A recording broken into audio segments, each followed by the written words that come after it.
안녕하세요. 신동일 꿈발전소 3일 경제독립TV 경제독립운동가 신동일 소장입니다. 비가 내리는 주말입니다. 오늘도 여전히 변함없이 책 읽어주는 남자 시간입니다. 이번 시간에는 제가 굉장히 좋아하는 작가 김영하 작가님의 올해 준비해온 대답이라는 책을 한번 간단하게 읽어드리고 소개를 해드릴까 합니다. 그 전에 이제 지난주에 한번 제가 신문 좀 괜찮은 칼럼이 있어서 요거를 준비를 해봤는데 그 내용 잠깐 읽어드리겠습니다. 매일경제신문 5월 8일자 금요일 A35면에 난 매경데스크의 칼럼인데 제네바 호숫가 어느 멋진 여름 전병득 문화스포츠 부장의 칼럼을 간단하게 읽어드리겠습니다. 이 칼럼 내용은 우리가 지금 굉장히 힘든 상황이잖아요. 코로나19 때문에 외출도 잘 못하시고 또 지금 또 추가 확진자가 나와서 이 사태가 좀 어떻게 될지도 좀 그런 상황인데 인류는 이런 상황을 통해서 개인이든 또는 선각자건 어떤 그 축적의 시간을 가지고 더 함보 진전했다. 그런 내용이 이제 들어있어서 굉장히 공감되는 내용이기 때문에 그거와 또 이 책 내용이 조금 연결이 되는 부분이 있어서 제가 한번 읽어드리도록 하겠습니다. 제네바 호숫가 어느 멋진 여름. 1816년 6월 유럽은 초현실적인 자연현상이 지배했다. 글로벌 디밍으로 태양은 빛을 잃었고 여름에 폭설이 내렸다. 겨울처럼 천둥번개가 치고 차가운 비가 몰아치는 기괴한 날들. 기상학자들은 1815년 4월 인도네시아 탐브라 화산 폭발을 원인으로 지목한다.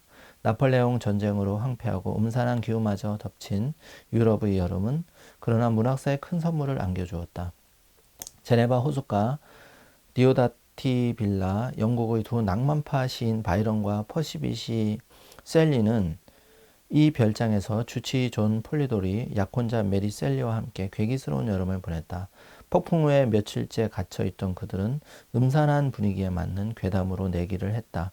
흔들리는 촛불 속 환상적인 영감이 마음을 흔들었다. 존 폴리도리의 뱀파이어와 메리 셜리의 프랭켄슈타인은 그렇게 탄생했다. 두 작품은 200년 넘는 시간 속에 때로는 드라큘라, 지킬 앤드 하이드 같은 소설로 때로는 드라마와 영화, 뮤지컬 등 수많은 문화 콘텐츠로 재생산됐다. 기괴한 자연현상과 별장의 자가격리가 빚어낸 기묘한 착상이 지금까지 엔터테인먼트 세계를 지배하고 있는 것이다. 제네바의 여름처럼 2020년 봄도 기괴한 날들로 채워지고 있다. 전염병으로 전 세계에서 25만 명이 사망하고 집 밖에 나가지도 못하는 이상한 시간들. 인류는 또 어떤 창조성을 발휘할 것인가? 코로나19 발생 100여일이 지나면서 강제 자가 격리 중인 수많은 예술가들에게 기묘한 영감이 축적되고 있을 것임에 틀림없다. 문화 콘텐츠 생산과 소비 방식은 이미 새로운 변화를 맞이했다. 지난달 유튜브에 공개된 뮤지컬 오페라의 유령 공연 실황은 전 세계 1,000만 명이 안방에서 관람했다. 세계를 위로하는 뮤지컬계 거장 앤드루 로이드 웨버의 선물이다. 피아니스트 조성진의 무관중 온라인 공연은 실시간 시청 4만 8천 명, 조회수 약 30만 건을 기록했다. 예술의 전당은 공연 20여 편 영상을 온라인에 공개했고 국립현대미술관은 집에서 만나는 디지털 미술관을 제작해 수만 명이 관람했다. 코로나19라는 암울한 상황에서 인류는 언택트 문화를 창조한 것이다. 신나지 않은가? 뉴욕 메트로폴리탄, 베를린 필하모니, 러시아 볼스이 발레단 공연을 안방에서 본다는 자체가 어디 이뿐이랴.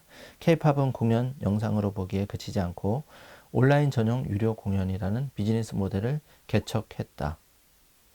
이렇게 쭉 이어집니다. 말미에 2달 동안 지속된 사회적 거리두기로 억눌린 문화적 응축력은 폭발 직전이다. 6월부터 박물관, 미술관 등 문화예술 시설들이 다시 문을 열었다. 언택트 실험은 계속될 것이다. 그리고 암울했지만 황홀했던 그날의 제네바 여름처럼 2020년 멋진 여름이 시작될 것이다. 예, 희망적인 말로 이제 칼럼을 맺고 있는데 여전히 이제 그 사회적 거리두기 좀 조심해야 될 것 같습니다. 그러면 이제 오늘 김영하 시인이면서 소설가 작가님의 올해 준비해온 대답, 아주 따끈따끈한 책이죠. 에 대해서 좀 알아보겠습니다. 김영하 시인 겸 이제 작가는 1995년 개간 리뷰에 소설에 대한 명상을 발표하며 작품 활동을 시작했다고 합니다. 장편 소설로 살인자의 기억법, 너의 목소리가 들려, 퀴즈쇼, 비스의 제국 등이 있고, 소설집으로는 오직 두 사람, 무슨 일이 일어났는지는 아무도, 이런 게 있고, 이제 산문집으로는 보다 말하다 등이 있으며, 스콧 피츠제럴드의 위대한 캐치비를 번역하기도 했답니다. 서울에서 아내와 함께 살며 여행 요리, 그림 그리기와 정원이를 좋아한다고 합니다. 이 책은 이제 김영하 시인의 이제 그 프롤로그를 읽어보면 왜 이제 여기 책을 썼는지에 대해서 간단하게 나와 있는데 한번 제가 읽어드리도록 하겠습니다. 이렇게 나와 있습니다. 프롤로그 부분이. 인생은 길지 않다. 과거에 쓴 책을 보면 더욱 그렇다. 쓸 때의 느낌은 아직 생생한데 판권면을 들춰보면 그게 벌써 10년 전이고 15년 전이다. 그런 책들은 마치 과거의 내가 현재의 나에게로 보내온 메시지 같다. 운이 좋아서 나는 아직도 작가고 글을 쓰며 먹고 살고 있지만 이 책을 쓰던 때는 모든 게 불확실했다. 편집자로부터 받은 교정세속의 나는 아내와 함께 먼 길을 떠날 준비를 하고 있다. 시칠리아를 여행한 우리는 이 2년 반쯤에 해외 체류를 무사히 마치고 귀국하게 되지만 그때는 아직 모르고 있었다. 밴쿠버와 뉴욕에 가서 살게 될 것도, 심지어 귀국 후 부산에서 또 3년을 살게 될 것도, 이제는 모든 것을 알고 있고 웃으며 회상할 수 있다. 그러나 이 책이 쓰인 10년 전에는 그럴 수 없었다. 그러니까 이 책이 10년 전에 그렇게 쓰여진 책이네요. 이 책이 나오던 해에 아이폰이 우리나라에 출시된다.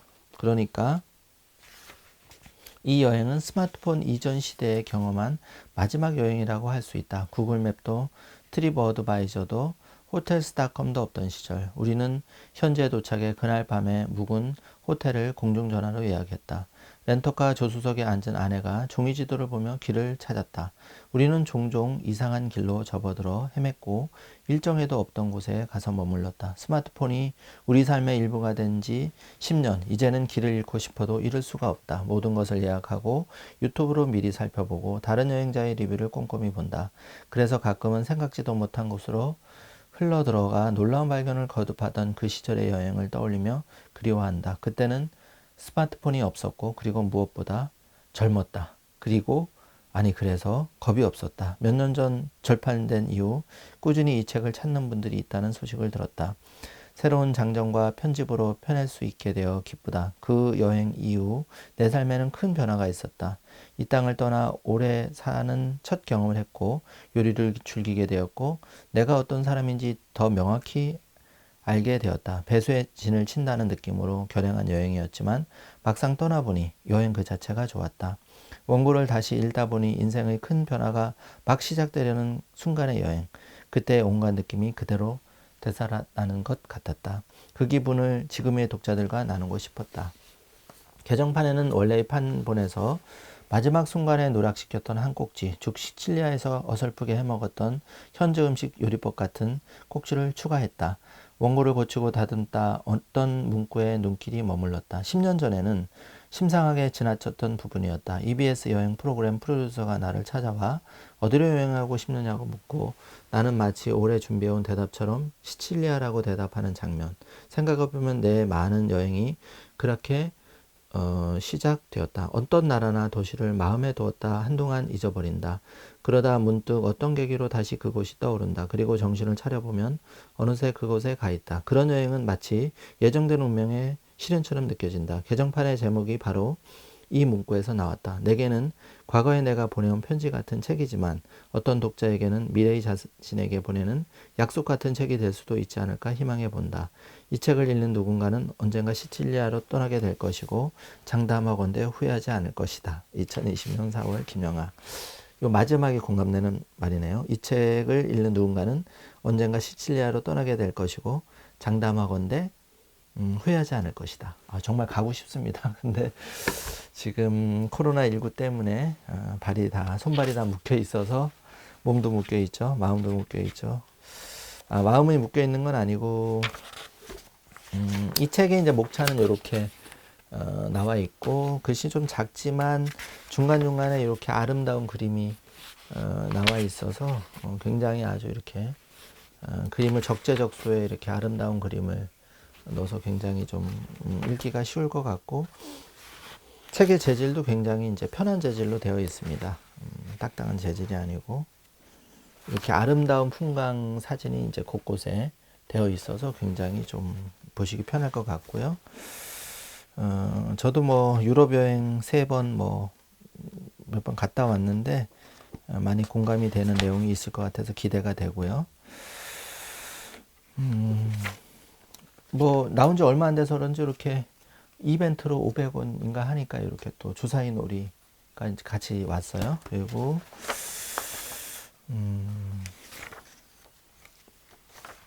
네, 에필로그 마저 읽어보겠습니다. 프롤로그와 에필로그를 읽어보면 이제 어떤 책이든 그 작가의 그런 게 좀 마음이 많이 묻어나 있죠. 그래서 저는 프롤로그와 에필로그를 좀 먼저 읽고 본문에 관심 가는 부분을 읽는 스타일입니다. 자, 요 책 올해 준비해온 대답의 에필로그 부분입니다. 내가 잃어버린 것을 기억하라. 아드리아의 면한 항구 도시 파리에서 두브로보니크로 가는 배를 기다리고 있을 때였다. 페리가 떠나는 터미널에는 동유럽 악센트로 떠드는 승객들이 삼삼오오 모여 있었다. 몇몇은 의자에 누워 잠을 청하며 배가 떠날 시간을 기다리고 있었다. 마침내 밤이 깊어 커다란 배가 떠날 준비를 마치자 승객들은 짐을 챙겨 보세구역으로 들어가기 시작했다. 보세구역 입구의 전광판에는 영어로 메모리 로스트라는 문구가 거듭하여 전멸하고 있었다. 누군가 이탈리아어를 영어로 그대로 직역한 모양이었다. 짐작건대 유실물에 주의하세요나 잃어버린 물건이 없나 잘 기억해 보세요쯤 되는 경고를 하려던 것 같았다. 그것도 아마도 라틴어 메모엔토 모리와 같은 구조를 가진 문장이었을 것이다. 그러나 번역이 잘못되면서 그 안내문은 돌연 시적인 뉘앙스를 풍기게 되었다. 영어로는 기억 상실 혹은 잃어버린 기억 정도로 읽힐 그 문장이 내게는 이렇게 보였다. 내가 잃어버린 것을 기억하라. 돌아보면 지난 시칠리아 여행에서 나는 아무것도 잃지 않았다. 그 긴 여행에서 그 어떤 것도 홀리거나 도둑맞지 않았다. 이번 여행에서는 운이 좋았던 것이다. 혹시나 하는 마음에 나는 다시 짐을 점검해 보았다. 있는 것들은 모두 있었다. 오히려 내가 잃어버린 것들은 모두 서울에 있었다. 전광판을 보며 나는 지난 세월 잃어버린 것들을 생각하기 시작했다. 편안한 집과 익숙한 일상에서 나는 삶과 정면으로 맞짱 뜨는 야성을 잊어버렸다. 이 말은 정말 공감되는 말이라서 한 번 더 읽어보겠습니다. 편안한 집과 익숙한 일상에서 나는 삶과 정면으로 맞짱 뜨는 야성을 잊어버렸다. 예, 저도 필요하고 여러분도 필요한 말인 것 같습니다. 편안한 집과 익숙한 일상에서 나는 삶과 정면으로 맞짱 뜨는 야성을 잊어버렸다. 야성을 다시 찾아야 되겠죠. 편안한 집과 외성을 즐기고 예기치 않은 상황에 처한 자신을 내려다보며 내가 어떤 인간이었는지를 즉각적으로 감지하는 감각도 잃어버렸다. 아무 일도 벌어지지 않는 나날들에서 평안을 느끼며 자신과 세계에 집중하는 법도 망각했다. 나는 모든 것을 갖고 있었기 때문에 그 어느 것에 대해서도 골똘히 생각할 필요가 없었는지도 모른다. 어린 날의 나는 아무것도 하지 않는 무의의 날, 건달의 세월을 견딜 줄 알았고 그 어떤 것도 함부로 계획하지 않았고 낯선 곳에서 문득 내가 어떤 종류의 인간인지를 새삼 깨닫고 놀랄 줄 아는 사람이었다. 그러나 언제부터인가 나는 전혀 다른 종류의 인간이 되어 있었다. 그런데도 나는 내가 변했다는 것조차 모르고 있었다. 비슷한 옷을 입고 듣던 음악을 들으며 살았기 때문에 나는 내가 어느새 그토록 한심해하던 중년의 사내가 되어버렸다는 것을 눈치채지 못했던 것이다. 아니 애써 외면해 왔을지도 모른다. 정말 젊은 사람들은 젊은이의 옷을 입은 사람이 아니라 젊게 생각할 수 있는 사람이다. 젊게 생각한다는 것은 늙은이들과 다르게 생각한다는 것이다. 늙은이들은 걱정이 많고 신중하여 어디로든 잘 움직이지 않는다. 그리고 자신의 육신과 정신을 이제는 아주 잘 알고 있다고 믿는다. 반면 젊은이들은 자신의 취향도 내세우지 않으며 낯선 곳에서 받는 새로운 감을 거리낌 없이 아무 거부감 없이 자신의 것으로 만드는 사람들이다. 늙는다는 것은 무엇일까? 그것은 세상과 인생에 대해 더 이상 호기심을 느끼지 않게 되는 과정이다. 호기심은 한편 피곤한 감정이다. 우리를 어딘가로 움직이게 하고 무엇이든 질문하게 하고 이미 알려진 것들을 의심하게 만드니까. 메모리 로스트. 잃어버린 것들에 대해 생각하는 동안 페리는 이탈리아를 떠나 크로아티아의 두브로보니크로 움직이기 시작했다. 먼 옛날 그 도시에 한 사내가 동쪽으로 가면 황금의 도시에 도달할 수 있다는 전설을 믿고 길을 떠났다. 우리가 올라탄 배는 그 이름을 쫓아 선명을 지었다. 마르코 폴로는 두브로보니크에서 멀지 않은 코르출라 섬에서 태어났다. 두브로보니크를 비롯한 달마티아 지방은 오랜 세월 강력한 도시국가 베네치아의 영향권 아래에 있었고 마르코 폴로 역시 베네치아의 상인으로 통했다. 그 사람이야말로 잃어버린 것들에 대해 전혀 상관하지 않는 종류의 인간이었을 것이다. 그는 잃어버린 것들을 기억하는 대신 자기가 보고 들은 진귀한 것들을 적어 남겼다. 타고난 상인이자 여행가인 그와 달리 어쩔 수 없는 먹물의 책상 물림인 나는 보고 들은 진귀한 것들에 더하여 내가 잃어버린 것들에 보태 적는다. 그리고 또 한 권의 책을 세상으로 흘려보낸다. 나도 다시 흘러간다. 그 어디론가. 하면서 이렇게 멋진 또 김영하 작가님의 사진과 함께 에필로그가 끝을 맺고 있습니다.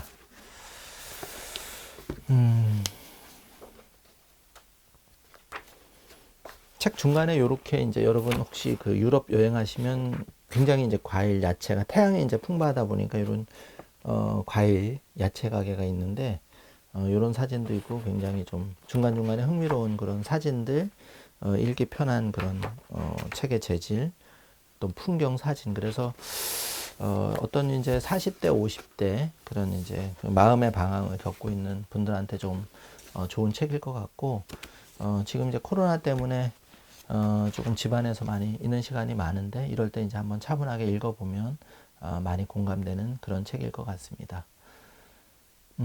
책 읽어주는 남자, 이번 주는 김영하 작가님의 올해 준비해온 대답 신간에 대해서 준비를 해봤고, 여러분 집에서 매우 답답하신 이런 시간이실 텐데 이런 시간이 제네바 호숫가 어느 멋진 여름처럼 여러분한테 축적의 시간, 거대한 도약의 시간이 되시기를 기원하겠습니다. 본 영상이 도움이 되셨다면 좋아요, 구독, 알람 설정을 눌러주시면 외롭게 경제독립 운동을 하고 있는 최초의 경제독립 운동가 신동일 소장과 이 영상을 보고 있는 여러분에게 큰 힘이 되실 것 같습니다. 좋은 시간 보내시기 바랍니다. 감사합니다.